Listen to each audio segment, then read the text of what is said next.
नमस्कार, आप देख रहे हैं हमारा weekly special program the week that was, जिसमें हम करते हैं हफ्ते की खास खबरों का विश्लेषण। सबसे पहले देख लेते हैं क्या रही इस हफ्ते की खास खबरें। जम्मू कश्मीर विधानसभा का बजट सत्र हुआ शुरू। एलजी द्वारा पेश उमर सरकार के विजन डॉक्यूमेंट पर विपक्ष का हमला।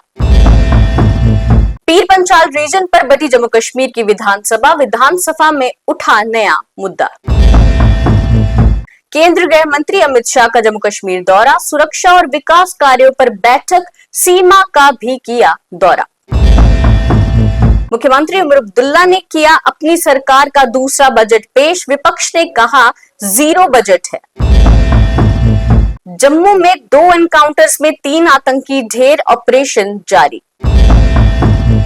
जम्मू कश्मीर में मौसम के बदलते रहे मिजाज। इस हफ्ते गर्म हुआ मौसम।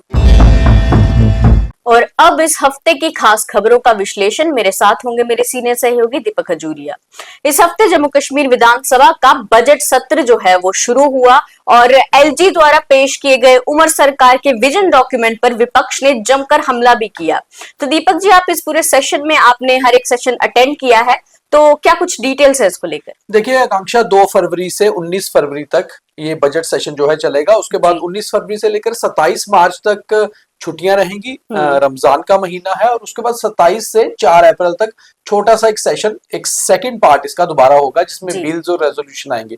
मगर ये पहला पार्ट इंपॉर्टेंट है क्योंकि इसमें पहले विजन डॉक्यूमेंट आया सरकार का, फिर बजट आया, फिर उस पर बहस होगी और सीएम का रिप्लाई दोनों चीजों में आएगा। तो ये पहला हफ्ता बहुत ही कश्मकश भरा रहा, बहुत हेक्टिक रहा, क्योंकि सोमवार से जैसे ही लेफ्टिनेंट गवर्नर ने जम्मू कश्मीर सरकार के विजन डॉक्यूमेंट के साथ सेशन की शुरुआत की तो मंगलवार से ही हंगामा शुरू हो गया और सोमवार को पहले ही दिन विजन डॉक्यूमेंट को दरअसल विजनलेस करार दे दिया ऑपोजिशन ने और लीडर ऑफ ऑपोजिशन ने कहा कि इसमें कुछ भी खास नहीं है, वही है जो केंद्र सरकार ने जम्मू कश्मीर में दिया है और जम्मू कश्मीर सरकार ने वो सारा कुछ अपने खाते में रखा है और ये विजन डॉक्यूमेंट विजनलेस है। उसके बाद हमने देखा पूरा हफ्ता हंगामा होता रहा, कई मुद्दे उठे, कई कुछ हुआ और बजट भी पेश हुआ। तो ये हफ्ता काफी हेक्टिक था असेंबली सेशन के हिसाब से और अगला हफ्ता इससे भी ज्यादा हेक्टिक रहने वाला है क्योंकि बजट के ऊपर बहस है और उसमें काफी सारी चीजें हैं जो विपक्ष उठा सकती है। जी, तो वही जम्मू कश्मीर की विधानसभा में पीर पंचाल रीजन को लेकर भी काफी दोनों पक्ष हैं वो बटे रहे।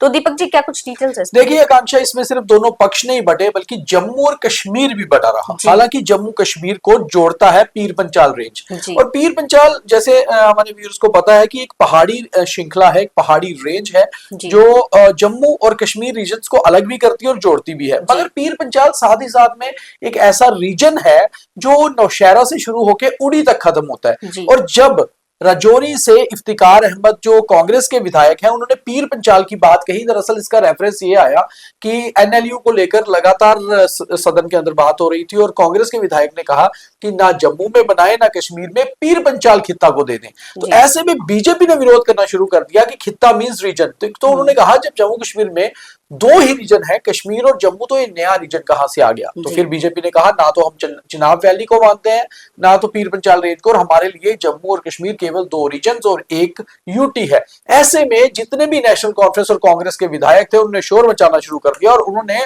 विधानसभा के बाहर प्रोटेस्ट भी किया। उन्होंने कहा अपने आप में पीर पंचाल एक रीजन है और आप उसे रीजन मानिए नहीं, वहां के लोग इकट्ठे हैं, उनके अपने सेंटीमेंट्स हैं और उन्होंने भारत के लिए, जम्मू कश्मीर के लिए अपनी कुर्बानियां दी हैं। ये मुद्दा ऐसा मुद्दा था आकांक्षा जो सेंटीमेंट्स, इमोशंस के साथ जुड़ता था, इसलिए इसको खूब भुनाया गया। ऑपोजिशन ने पूरी कोशिश की कि इसके ऊपर सरकार को उतारा जाए और जो सरकार के विधायक थे उन्होंने बीजेपी के ऊपर वार किया। तो ये मुद्दा इस हफ्ते गरमाया रहा सदन के अंदर। जी, तो वहीं इस हफ्ते केंद्रीय गृह मंत्री अमित शाह का जम्मू का दौरा रहा जिसमें उन्होंने सुरक्षा और विकास कार्यों को लेकर बैठक भी की और सीमा का भी उन्होंने दौरा किया। दीपक जी, देखिए जम्मू कश्मीर का जो दौरा था गृह मंत्री का बहुत ही इंपॉर्टेंट था। हालांकि बहुत पहले नहीं पता था, अचानक से ये दौरा बना और ये दौरा 3 दिवसीय दौरा था जिसमें कि गृह मंत्री अमित शाह गुरुवार रात को देर रात काफी लेट जम्मू पहुंचे थे और उसके बाद उनका शुक्रवार और शनिवार काफी हेक्टिक शेड्यूल रहा। 2 बैठकें उन्होंने की, पहली सिक्योरिटी रिव्यू मीटिंग हुई, दूसरी डेवलपमेंट इश्यूज पे मीटिंग हुई, एक शुक्रवार को एक शनिवार को। इसी बीच वो बॉर्डर का दौरा करने भी गए, बीएसएफ के जवानों को मिले, हीरानगर की गोबिया बॉर्डर आउटपोस्ट पर जवानों को संबोधित भी किया जी। और बीजेपी विधायकों से भी मिले। तो काफी मतलब हम ये मान के चले कि नॉर्मली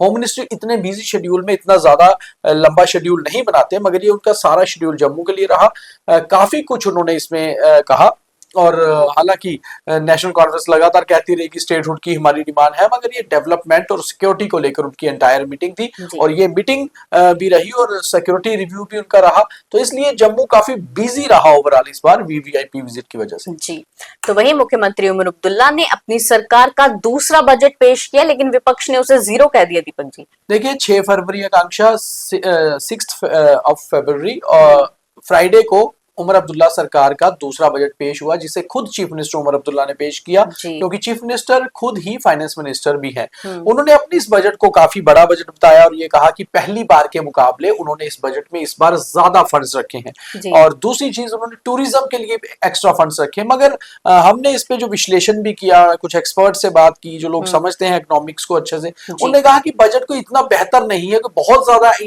एड ऑन नहीं किया गया, मगर उन्होंने फिर भी कुछ स्कीम्स को रखा है कि जिनसे वो वे फॉरवर्ड करके जम्मू कश्मीर को इकोनॉमिक ग्रोथ की ओर ले जा सकते हैं। अगर हम आकांक्षा 2025-26 के बजट की बात करें और ये 26-27 का था, तो एक साल में हमारी जम्मू कश्मीर को तकरीबन 9% ग्रोथ मिली है, जो इकोनॉमिक ग्रोथ जिसे हम कहते हैं, वो कोई बहुत ज्यादा नहीं है। तो उमर अब्दुल्ला सरकार रादर देन स्टेटहुड या बाकी चीजों में उलझी रहे, अब उन्हें काम करना चाहिए कि वो इस बजट को और बेहतर करें और जब वो अगले साल का बजट पेश करें तो इसमें काफी अच्छी इकोनॉमिक ग्रोथ दिखे। ऑपोजिशन का ये कहना था कि कुल मिलाकर सेंट्रली स्कीम्स को बताया गया और ऑपोजिशन ने दो चीजों के लिए टारगेट किया सरकार को। एक उन्होंने कहा एएएफ फैमिलीज को जो उन्होंने फायदा दिया है तो सेंटर की स्कीम है। दूसरा उन्होंने कहा कि डेली वेजर्स को लगातार सरकार कह रही थी कि हम पक्का करेंगे, मगर उन्होंने कहा फेज्ड मैनर में करेंगे। तो ये फेज्ड मैनर वाली बात से ऑपोजिशन ने कहा कि जाहिर सी बात है कि कहीं ना कहीं दोबारा से डेली वेजर्स के सेंटीमेंट से सरकार ने खिलवाड़ किया है। अभी बजट पर डिस्कशन शुरू हुई है आकांक्षा, आज रविवार है, कल मंडे है और कल से दोबारा असेंबली शुरू है और इस हफ्ते बजट पे जब डिस्कशन के बाद चीफ मिनिस्टर अपना जवाब देंगे तो फिर देखना होगा कि आखिर वो क्या कहते हैं। जी, तो वहीं इस हफ्ते जम्मू में 2 एनकाउंटर्स में 3 आतंकी ढेर हुए और ऑपरेशन अभी भी जारी है। लेकिन दीपक जी बिल्कुल आकांक्षा, जहां बिजनेस बिजी रहा इस हफ्ते, पॉलिटिक्स बिजी रही, सिक्योरिटी बिजी रही, वहां सिक्योरिटी फोर्सेस भी बिजी रहे। 2 एनकाउंटर्स, एक तो ऑपरेशन तराशी जिसको 19 दिन हो गए शुरू हुए, किश्तवाड़ में चलता रहा, वहीं उसमें जो है एक आतंकी मारा गया। वहीं दूसरी रामनगर के इलाके में एक जोफरा गांव है, काफी ऊपर पहाड़ी गांव, वहां पर एक एनकाउंटर हुआ जिसका नाम ऑपरेशन किया था।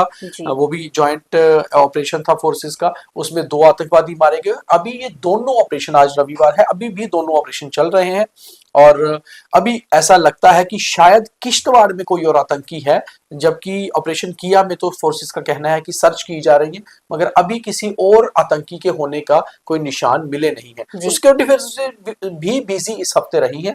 अब अगले हफ्ते हम उम्मीद करते हैं कि ये दोनों ऑपरेशन खत्म हो, कॉल ऑफ हो जाएं, ताकि लोगों की भी टेंशन कम हो, इलाके के लोगों की जहां पर ये ऑपरेशन हुए थे। जी, तो वहीं इस हफ्ते जम्मू कश्मीर में मौसम के बदलते रहे मिजाज, इस हफ्ते गर्मी काफी महसूस की गई है। दीपक जी बिल्कुल आकांक्षा, इस हफ्ते गर्मी काफी महसूस हुई और ये गर्मी जितनी सियासत में महसूस हुई, जितने सियासी रिश्तों में महसूस हुई, जितनी आतंकियों के साथ सुरक्षा बलों ने ऑपरेशंस किए, उतने ही मौसम ने भी कहीं ना कहीं मिजाज को बदला। सोमवार से लेकर शनिवार तक का अगर हम मौसम की बात करें तो 4 से 5 डिग्री पारा एकदम से उछला है और अगर अभी बारिश नहीं होती है आने वाले एक हफ्ते में तो इस बार गर्मी जल्दी शुरू हो सकती है। हालांकि अभी भी मौसम जिस तरह से 4-5 डिग्री से 16-17 डिग्री तक गया है, उससे कुछ ना कुछ मौसम में गर्मी आई है और दिन के समय पारा बढ़ने से काफी गर्मी महसूस की गई। मगर मौसम विभाग की प्रेडिक्शंस भी कुछ गलत हुई, जैसे उन्होंने कहा था कि शायद फेब के फर्स्ट वीक में